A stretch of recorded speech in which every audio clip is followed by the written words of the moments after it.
Example 4. We're going to solve using substitution the system of x plus 3y equals negative 4 and negative 7x minus 6y equals negative 17. In the introduction, step 1, we said we need to determine which equation is solved for a variable, either x equals or y equals. We also said that if neither equation is solved for a variable, you got to get one there. So let's start that process now. Neither of these equations are solved for either x or y. So you look and you say, hey, of these 4 variables, x and y on the top, x and y on the bottom, which one of these 4 is the least scary looking?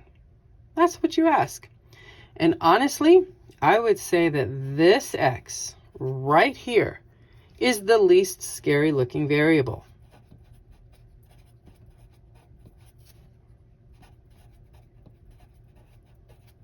So as a result, we are going to take this equation and solve for x because it's the least scary, most friendly to find.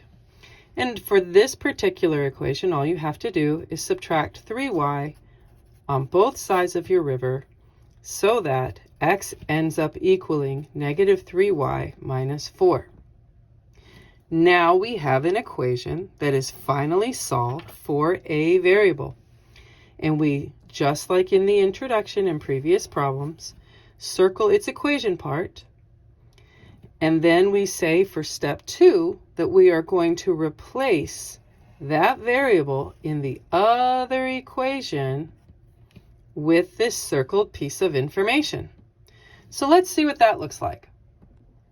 We see that we will have an equation of negative 7 minus 3y minus 4 minus 6y equals negative 17. Okay, let's begin the process of solving for y.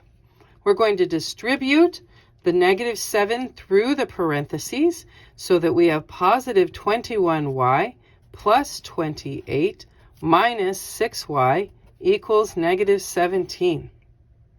We're going to combine like terms. 21y minus 6y gives us 15y plus 28 equals negative 17.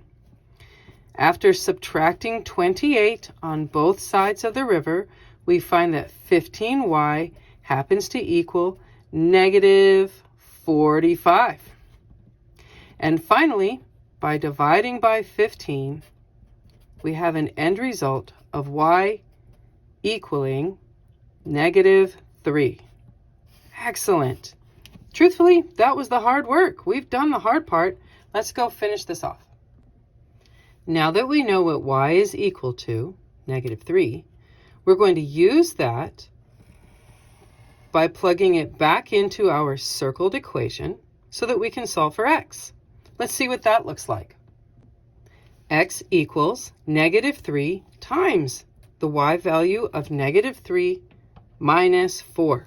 Solve for x. Negative 3 times negative 3 is positive 9. Minus 4, x equals positive 5.